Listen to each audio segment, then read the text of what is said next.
오늘 하나님께서 우리에게 주신 말씀은 요한복음 11장 1절에서 16절까지 말씀입니다.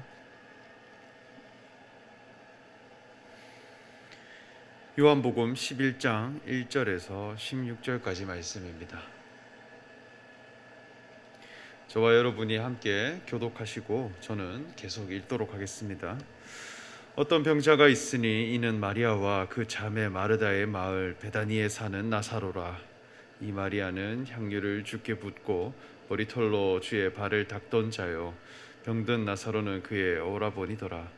이에 그 누이들이 예수께 사람을 보내어 이르되 주여 보시옵소서, 사랑하시는 자가 병들었나이다 하니, 예수께서 들으시고 이르시되 이 병은 죽을 병이 아니라 하나님의 영광을 위함이요 하나님의 아들이 이로 말미암아 영광을 받게 하려 함이라 하시더라.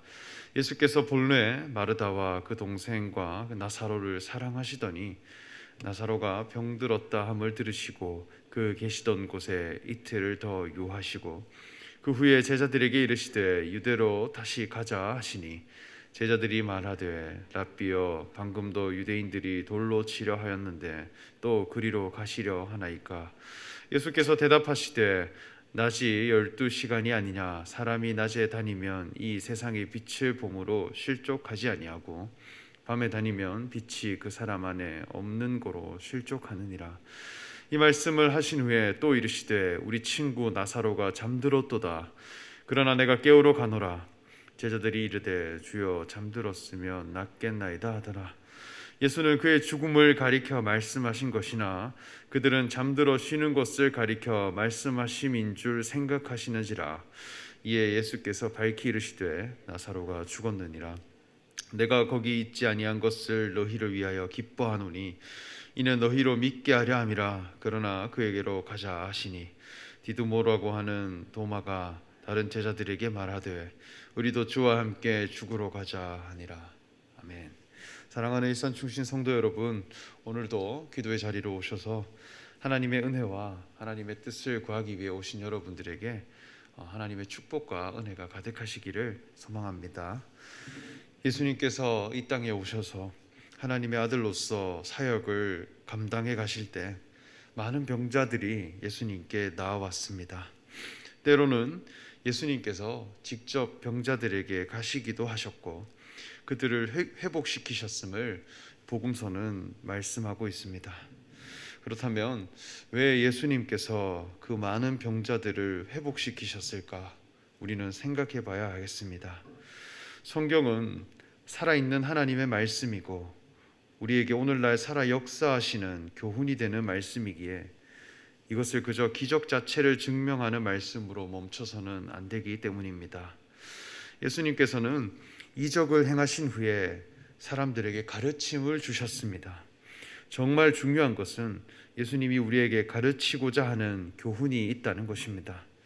그러나 많은 사람들은 예수님의 기적 자체를 보고 따라갔고 예수님을 임금 삼으려 하였습니다. 보리떡 5개와 물고기 2마리로 5,000명을 먹이셨습니다. 많은 사람들은 이 기적을 통해 예수님을 따라간다면 평생 굶을 일 없겠다며 그를 찬양하고 숭배했습니다. 그러나 정작 예수님께서 전하고자 하시는 교훈에는 관심이 없었습니다. 오히려 예수님께서는 나는 하늘에서 내려온 살아있는 떡이라 말씀하셨고 이 가르침을 줄 때 많은 무리들이 떠나갔습니다.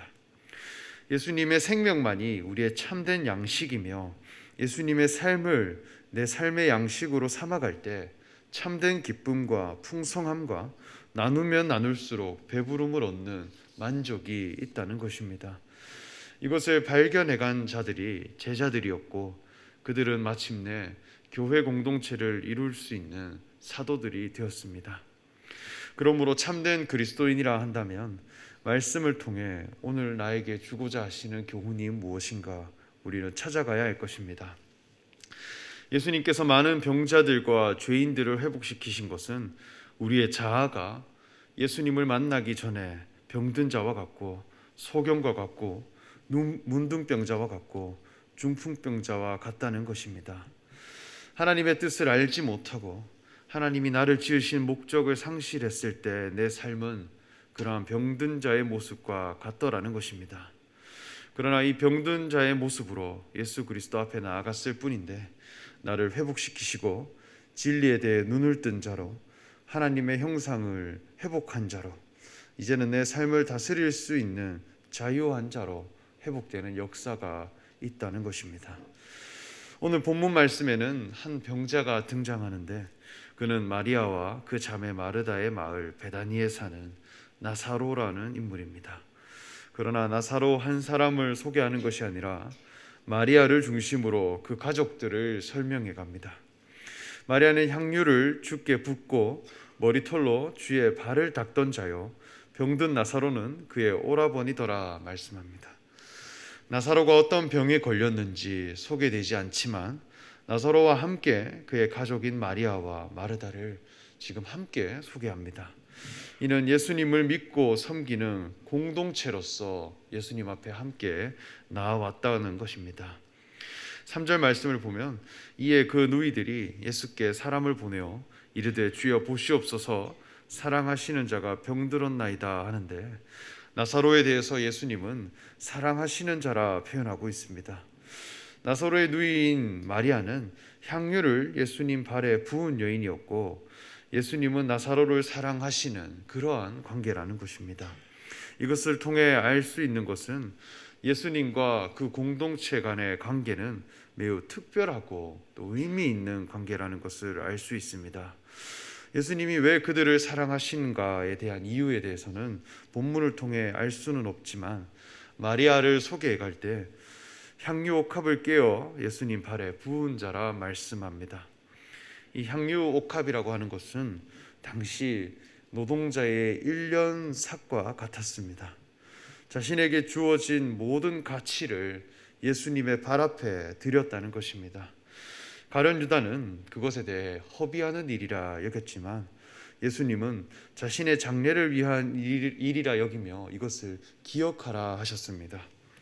옥합이라고 하는 형식은 깨어지고 향유라 하는 그 기름이 흘러가므로 향기가 가득하게 된 것은 예수님께서 십자가를 지시고 자신의 몸을 희생하시며 그리스도의 직임을 선언하신 사건과 같다는 것입니다. 예수님께서 자신의 육체를 깨어 그 속에 있는 거룩한 그리스도의 생명을 우리에게 선포하심으로 그 생명이 오늘날 우리를 변화시키는 선한 영향력이 되어졌다는 것입니다. 이것이 마리아의 눈에 보였고 그 삶에 대한 가치 부여를 해갔다는 것입니다. 이것은 대단히 용기 있는 신앙의 모습이라 여겨집니다. 이러한 마리아가 있는 가족 공동체를 예수님은 사랑하신다 하셨습니다. 그러나 그 가족 나사로는 병이 들었고 그 소식을 예수님께 전했을 때 예수님은 말씀하십니다. 4절 말씀입니다. 예수께서 들으시고 이르시되 이 병은 죽을 병이 아니라 하나님의 영광을 위함이요 하나님의 아들이 이로 말미암아 영광을 받게 하려 함이라 하시더라. 나사로가 병들었다는 소식에 예수님은 이것은 그저 죽을 병이 아니라 하나님의 영광을 위한 병이라 말씀합니다. 영광이라는 말은 헬라어로 독사라는 단어를 사용하는데 이것은 드러나다, 표현되다, 나타나다라는 의미를 가지고 있습니다. 그렇기에 하나님의 아들이 누구인가라는 것이 드러나는 것, 이것이 영광입니다. 그리고 하나님은 어떠하신 분인가, 하나님의 의라고 하는 것은 무엇인가라는 게 표현될 때 비로소 영광스럽다 할 수 있다는 것입니다. 하나님의 아들이라고 하는 것은 하나님과의 관계가 생명 관계입니다. 이는 사람의 수고와 노력으로 이루어진 관계가 아니라 동일한 생명과 동일한 유전인자를 가졌을 뿐인데 아버지의 모습이 아들에게서 표현되고 그것으로 아버지가 만족과 기쁨을 얻는 그러한 관계라는 것입니다. 저의 딸 휘설이는 올해 5살이 되었습니다. 그런데 자라면 자랄수록 아버지인 저를 표현하는 그런 사람으로 자라가고 있습니다. 저는 기질상 음식을 섞어 먹는 것을 잘 못합니다. 그래서 국물에 건더기가 많은 그런 음식을 먹을 때는 항상 불편해해서 그 건더기와 국물을 구분해서 먹습니다. 그래서 미역국을 먹는다든지 육개장을 먹으면 항상 건더기만 먹고 국물을 따로 먹는 그런 습관이 있습니다.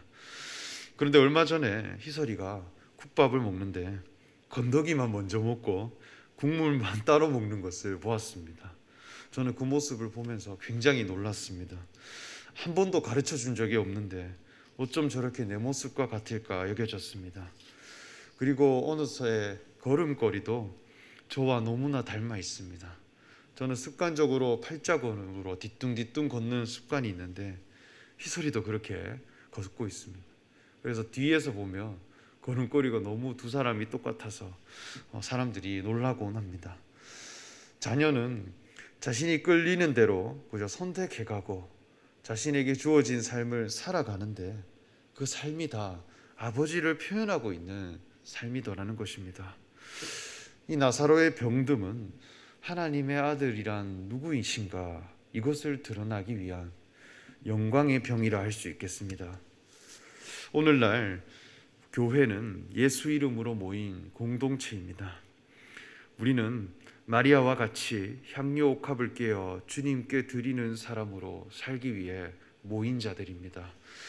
예수님은 우리를 사랑하시는데 예수님을 믿고 따르는 공동체 안에 병든 나사로와 같이 갈등과 아픔과 속 시끄러움이 있다는 것입니다.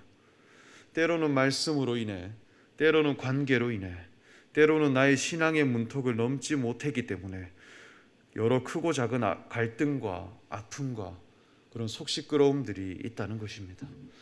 그 원인에 대해서는 정확히 알 수 없지만 예수님은 하나님의 영광을 위한 병이라 하셨습니다. 우리가 겪는 아픔과 괴로움도 하나님의 아들 되신 예수 그리스도 그분을 드러내기 위한 병이 되어져야 하고 우리의 속 시끄러움과 괴로움도 하나님의 영광을 드러내기 위한 그런 삶이 되어져야 하겠습니다. 사도 바울은 내 안에 사는 이 예수 그리스도시요 나의 죽음도 유익함이라 말씀했습니다.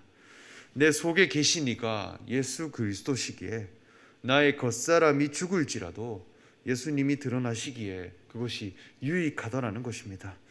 우리가 살고 죽는 모든 삶의 모든 것 이것은 하나님의 영광을 드러내기 위한 삶으로 귀결되는 그런 신앙인이 되어줘야 하겠습니다. 예수님은 나사로의 병에 대해 하나님의 영광을 드러내기 위함이라 의미를 부여합니다. 그리고 마리아와 마르다 역시 예수님께서 사랑하신다 말씀했습니다. 그리고는 바로 가시지 아니하고 그 계시던 곳에서 이틀을 더 유하셨다 했습니다. 지금 사랑하는 자가 병들었는데 바로 가시지 않고 이틀을 더 있었다고 합니다. 병에 대한 진단도 다 끝났는데 움직이지 아니하시고 사실 병든 소식을 전하기 위해 예수님을 찾아왔다는 것은 매우 급하고 긴박한 상황이었을 것입니다. 그리고 예수님께서 사랑하시는 자라고 한다면 소식을 들었을 때 바로 달려가는 것이 상식이지 않을까 생각됩니다. 그러나 예수님께서는 하나님의 영광을 위한 것이고 하나님의 아들이 영광을 받게 합니다 하시고는 더 기다리셨습니다. 나사로가 죽을 때까지 기다리셨습니다. 그리고 나사로가 비로소 죽었을 때 예수님은 그를 살리시기 위해 유대 땅으로 이동하셨습니다. 왜 그렇게 하셨을까요? 참된 회복과 부활은 완전한 죽음의 자리에서 시작되기 때문입니다. 사람의 힘과 의지로는 살릴 수 없는 그 자리에서 하나님의 새로운 생명이 시작되기 때문입니다. 예수님께서 보여주신 그 부활은 십자가의 자리에서 완전한 죽음을 맞이하셨을 때 이루어졌습니다. 하나님께서 그를 아들로 살리시고 하나님의 우편에 앉게 하셨습니다. 자신의 의와 신념과 자신의 고집이 완전히 꺾이고 자신이 옳다 여기는 모든 가치관이 완전히 죽는 자리에서 비로소 참된 회복이 시작되더라는 것입니다. 저는 미국식 목조주택을 짓는 건축 현장에서 일을 하면서 참 많은 건축업자들을 만났습니다. 그런데 일을 하면서 한날 한옥을 짓는 업자를 만난 적이 있는데 미국식 목조주택과 한국식 목조주택은 그 짓는 공법이 완전히 다르다는 것을 알았습니다. 미국식 목조주택은 작은 나무들을 엮어서 벽을 짜고 지붕을 올리는 공법이라면, 한국식 한옥은 아주 큰 나무들을 깎아서 끼워 맞추는 공법이라 굉장히 고도의 기술이 필요하다고 합니다. 그런데 제가 나무로 집을 지었을 때 깨달았던 것은, 나무가 재료가 되면 수축 팽창이 크게 일어나고 분명히 뒤틀리거나 변질이 일어나더라는 것입니다. 특히 사계절이 뚜렷한 한국에서는 그 수축과 팽창의 범위가 크기 때문에 변형이 많이 일어납니다. 그래서 단단한 못으로 박아 나무들끼리 고정시키고 붙잡는 작업을 꼼꼼하게 해야 합니다. 그래서 저는 못을 하도 박다 보니 목조주택이 아니라 못조주택이라고, 못을 하도 많이 달라고 해서 못으로 짓는 집이라 여길 정도로 굉장히 많은 못을 박습니다. 그런데 한옥은 과연 이 한계를 어떻게 극복할까, 이거 너무 궁금했습니다. 그래서 한옥을 짓는 업자분들에게 가서 물었습니다. 어떻게 작업을 하시나요? 물으니, 한옥은 나무 하나하나가 너무나 크고 그 무게를 다 지탱해야 하기 때문에 절대 뒤틀리지 않는 나무를 사용해야 한다고 합니다. 그래서 아주 큰 소나무를 잘라 먼저 재단을 하고, 그리고 껍질을 다 벗겨 놓은 후에 바깥에 내놔서 몇 주 동안은 계속 빛이 드는 곳에 가만히 내버려 둔다고 합니다. 그리고 짧은 것은 몇 주, 긴 것은 몇 달 동안도 그 나무를 밖에 방치해 놓는다고 합니다. 정말 좋은 나무는 10년 동안 밖에 내놓는 나무들도 있다고 합니다. 그 과정이 있으면 나무가 뒤틀릴 대로 뒤틀려지고 썩을 만한 것은 다 썩게 되는 그런 시간을 보낸다고 합니다. 그리고 습기나 물이 다 빠지고 뒤틀릴 것은 다 뒤틀리고, 그리고 썩을 것은 다 썩고 변질될 것은 다 변질되도록 내버려 둔다고 합니다. 그 과정을 다 거치고 나면 그 속에 있는 모든 물들이 빠지고 나무가 굉장히 단단해진다고 합니다. 뒤틀릴 대로 뒤틀려지면 더 이상 변형이 일어나지 않는다는 것입니다. 그때가 되었을 때 그 나무를 가져온다고 해요. 그리고 그 나무를 재료 삼아 멋진 집을 한옥업자는 짓는다고 합니다. 썩을 대로 썩은 나무가 이제는 큰 집의 재료가 된다는 것이죠. 아주 웅장한 집으로 재탄생한다고 합니다. 이렇게 지어진 집은 몇백 년이 지나도 사람을 지키고 무너지지 않는 튼튼한 집이 된다고 합니다. 그렇기에 건축가의 마음을 알지 못하는 사람이 볼 때는 나무를 방치하는 것처럼 보여도, 건축가는 집을 짓는 재료로 거듭나게 하기 위한 완전한 죽음을 기다리고 있다는 것입니다. 예수님께서는 이제 죽은 나사로를 다시 살리러 가십니다. 우리는 하나님을 섬기고 예수님을 따르는 신앙 공동체입니다. 때로는 우리 속사람의 영광을 위한 병이 찾아올 때가 있을 것입니다. 그때는 우리의 힘과 우리의 능력으로 해결하는 것이 아니라 우리의 완전한 죽음을 내어놓는 자리로 나아가야 하겠습니다.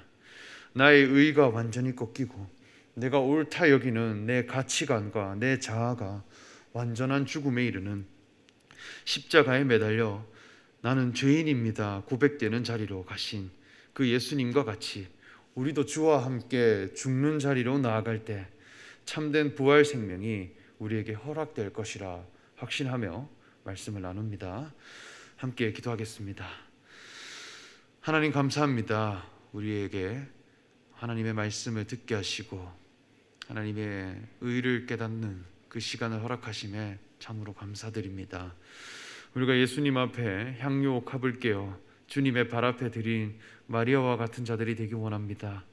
나의 유익과 만족을 위해 살아가는 것이 아니라 하나님의 아들을 드러내는 영광으로 살고 영광에 죽는 자들이 되게 하여 주시옵소서. 우리의 의가 완전히 죽는 자리로 나아가게 하시고 나의 힘과 능력으로 내 신앙을 극복하고 해결하는 것이 아니라 십자가로 완전히 나아갈 뿐인데 나를 새로운 생명으로 살리시는 참된 부활을 경험하는 신앙인들이 되게 하여 주시옵소서. 감사드리며 예수님의 이름으로 기도합니다. 아멘.